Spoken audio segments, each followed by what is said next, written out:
You can't have one without the other.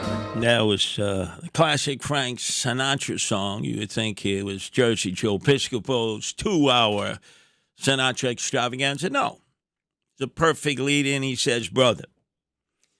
And today is Gay Pride Day here at WABC. There have been a long list of guests you'll hear from all day long who are members of the gay and lesbian community. And it is interesting because when I ran against Eric Adams, they threw everything at me. They called me a racist, a sexist, a misogynist. They called me a xenophobe. And then they wanted to drop the tag homophobe on me. But some of those who do the deep dig, it's called negative research in any campaign, realize that I had actually officiated over the first gay marriage ever in the state of New York, and it was back in 1977 in the community room of the Monroe's housing projects deep in the South Bronx, in the Soundview section, same Monroe housing projects where the great Bernard McGurk, who we miss so dearly, was born and raised.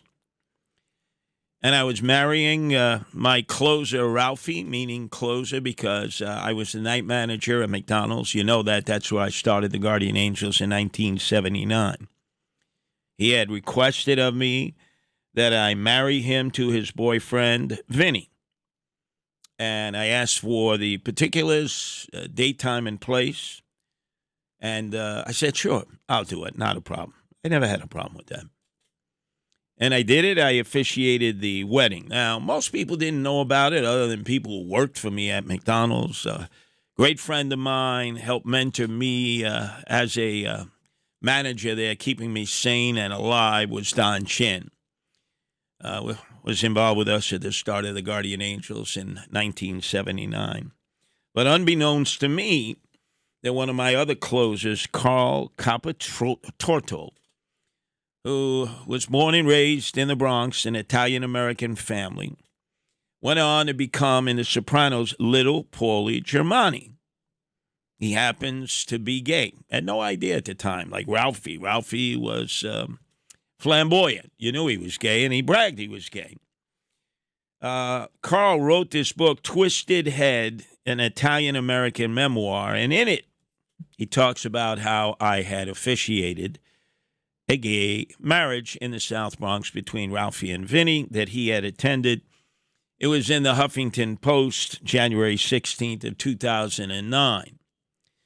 So when all of these folks talk about how, oh, yeah, we're pro-gay and lesbian marriage, they were all on the sideline. Bill and Hillary in Chappaqua, right, the whitest suburb in America where even the lawn jockeys are white. They were in favor of the Defense of Marriage Act, as was the schmuck Schumer, as was Barack Obama and Michelle. And those gay and lesbians who were together were told, just stay domestic partners. You don't want to rile people up. Don't push for gay and lesbian marriage. Well, at the end of the article, Carl Capatorto calls me a freedom rider. He said, Curtis, of all people, was ahead of his time. I'm proud of that moment. I never let anybody come into that restaurant or in the streets abuse any gay or lesbian, or they'd have to deal with me as they'll have to deal with me now.